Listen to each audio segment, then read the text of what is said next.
नमस्कार, मी पल्लवी आज तुमच्याकरिता घेऊन आलेली आहे जुनी पारंपरिक सर्वांच्या आवडीची रेसिपी। आजची रेसिपी आहे भरड्याचा गुळाचा शिरा। आपण बाहेर पंक्तीला खातो, आपल्याला खूप आवडतो। मग घरच्या घरीच हा पंक्तीसारखा गुळाचा शिरा कसा बनवायचा आणि प्रत्येकाला प्रश्न पडतो मग भरडा पण घरीच कसा बनवायचा तो सांगणार आहे। भरडा बनवायला पण खूप सोपी पद्धत आहे, जास्त वेळ न लागता भरडा आपण घरच्या घरीच तयार करू शकतो। मग पंक्तीसारखीच टेस्ट, पंक्तीसारखाच शिरा घरच्या घरी तयार करूया। चला मग रेसिपीला थोड्याच वेळात सुरुवात करूया।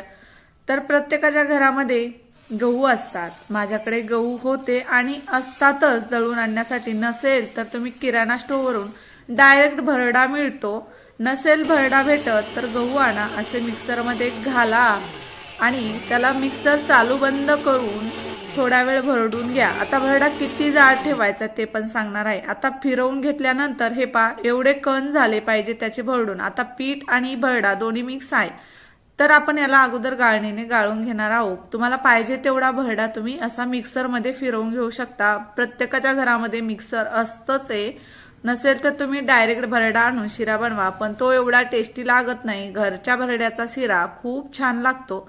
आणि हे गाळणीने एकदा गाळून घ्या, पीठ बाजूला करा आणि जो मोठा आणि बारीक भरडा आहे तो बाजूला करा। फक्त आपल्याला पीठ घ्यायचं नाही, हा पूर्ण भरडा घ्यायचा, बारीक मोठा, जास्त मोठा पण नाही। पाहू शकता तुम्ही एवढाले कण राहिले पाहिजे एवढा भरडा आपल्याला भरडायचा आहे, म्हणजे जास्त वेळ शिजायला लागत नाही। खूप मोठा भरडा केला तर शिजायला खूप वेळ लागतो आणि टेस्ट पण वेगळीच लागते, म्हणून एवढाच ठेवा।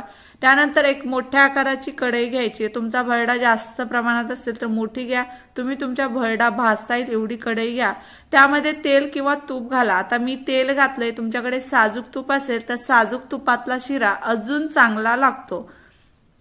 आणि तेलामध्ये तुम्हाला पाहिजे तेवढा भरडा घालून घ्या।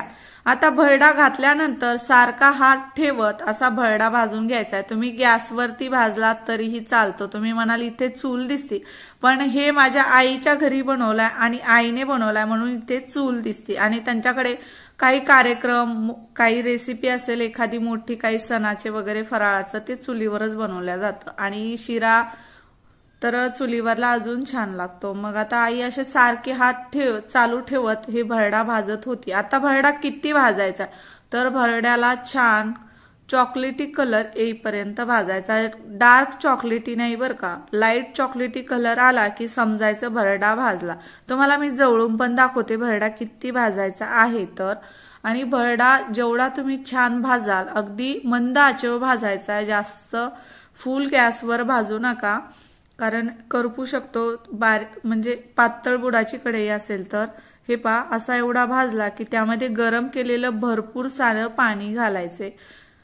तर आता भरड्यामध्ये पाणी किती घालायचे, थोडं फार कमी जास्त झालं तरीही चालतं। आता भरड्यामध्ये पाणी घातलं की असे खोबऱ्याचे बारीक केलेले तुकडे घालायचे। बारीक केलेले तुकडेच घाला, खिसून खोबरं घालू नका। तुकडे केलेले खोबरं खूप छान लागतं। त्यानंतर जेवढा तुम्ही भरडा घेतलाय तेवढाच इथे गूळ घ्या। तर हा गावरान गूळ आहे म्हणून शिरा काळपट आलेला आहे। तर आता इकडे पाणी घातलं की त्यामध्ये खोबऱ्याचे तुकडे सोडायचे, म्हणजे भरड्याबरोबरच हे खोबऱ्याचे तुकडे शिजल्या जातात आणि त्याचा छान फ्लेवर खोबऱ्याचा या शिऱ्यामध्ये उतरतो। आता याला बराच वेळ शिजायला लागतं। कमी गॅसवर तुम्ही 10 ते 15 मिनिटं झाकण ठेवून हा भरड्याचा शिरा शिजवून घ्यायचा आणि शेवटी इथे गूळ घालायचा आहे। तर या शिऱ्याला साखरेचा वापर करू नका, साखर बिलकुल छान लागत नाही। आणि गूळ कुठलाही असो, गावरान असो किंवा मग तुमच्याकडे कलरवाला कोणताही गूळ असला तर गूळ चालतो, पण साखर चालत नाही। आता झाकण ठेवायचे 10 ते 15 मिनिटं, छान त्याच्या शिऱ्याच्या कण्या शिजवून घ्यायच्यात। बराच वेळ लागतो, आपला रव्याचा शिरा लगेच होतो पण याला बराच वेळ लागतो। आता शिजला, पाणी पूर्णपणे संपलं, कण्या पाहायच्या अगोदर शिजल्या की नाही, कमी वाटलं पाणी तर अजून घाला पाणी आणि शिजत ठेवा झाकण ठेवून। पण अशा कण्या चेक करायच्या हाताने। त्यानंतर पूर्ण पाणी संपलं, कण्या शिजल्या की शेवटी घालायचा आहे गूळ। आता तुम्हाला इथे जास्त गोड नसेल आवडत तर तुम्ही थोडाफार गूळ कमी करू शकता भरड्यापेक्षा।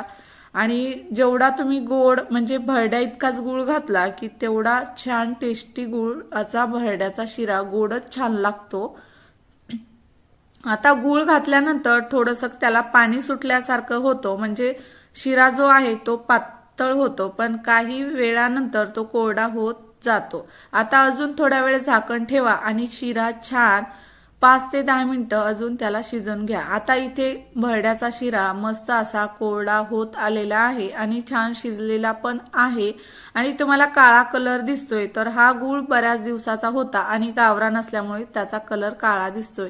तुम्ही जर कलरचा गूळ वापरला तर शिऱ्याचा कलर अजून छान दिसतो।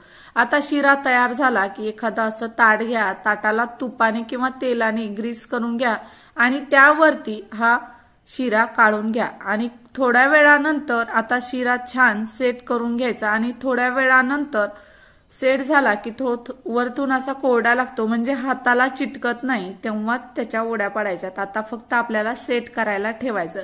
आपण जसा बाहेर पंक्तीला खातो तसाच परफेक्ट शिरा घरच्या घरीच तयार होतो आणि खूप छान चवीला हा शिरा लागतो। रव्याचा शिरा जसा लागतो त्याच्या दुप्पट याची चव छान लागते। आता तुम्ही तेलामध्ये जर बनवला भाजला असेल तर तुम्ही या स्टेपला आता तूप घालू शकता, मिक्स करून घ्यायचं आणि मग नंतर सेट करायला घालायचं। तर आम्ही तुपाचा वापरच केलेला नाही, इथे फक्त तेलाचा वापर केलाय। तुम्ही तेलामध्येही बनवू शकता, तुपामध्ये। आता अर्ध्या 1 तासानंतर हा खूप छान सेट झालेला असेल, हाताने चेक करायचा, हाताला चिटकला नाही की समजायचं शिरा सेट झाला। आणि आता तुम्ही तुमच्या आवडीच्या वड्या पाडून घ्यायच्या। अशा प्रकारे वड्या पाडल्यानंतर अलगद या वड्या उलथण्याच्या साहाय्याने काढून घ्यायच्या। तर बाहेर जशा पंक्तीला वड्या पाडल्या जातात तशाच परफेक्ट वड्या पडल्या जातात आपल्या घरी सुद्धा आणि त्याच चवीचा शिरा घरच्या घरीच भरड्याचा तयार होतो। भरडा पण बनवायला जास्त किचकट नाही आणि खूप फास्ट होतो। जेवढा हार्ड दिसतो हा शिरा बनवायला तेवढा सोपा आहे, फक्त त्याला भाजणं, व्यवस्थित भाजायचं, शिजवायचं, तो परफेक्ट पंक्तीसारखाच तयार होतो। आता याच्या बरोबर कढी आणि भात असेल की याची चव दुप्पट वाढते। तुम्हाला तर माहितीये, पहिले जुने लोक पंक्तीसाठी शिरा, भात, कढी बनवायचे, खूप छान लागायचा, तसाच हा शिरा लागतो।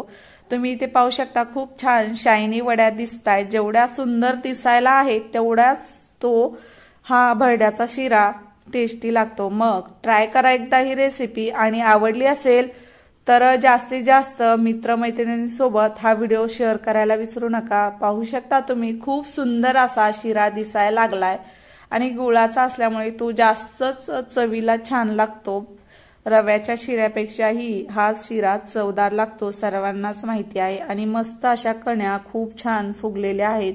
परफेक्ट शिरा तयार झालेला आहे। तुम्ही नक्की एकदा ट्राय करा आणि जाता जाता कृष्णा फॅमिली व्लॉग्सला सबस्क्राइब करायला विसरू नका। सबस्क्राइब करा, बेलवरती प्रेस करा, म्हणजे तुम्हाला असेच नवनवीन व्हिडिओज दररोज 6च्या दरम्यान पाहायला भेटतील। माझा व्हिडिओ दररोज 6 वाजता येत असतो। मग नवीन रेसिपी सोबत भेटूयात, तोपर्यंत बाय।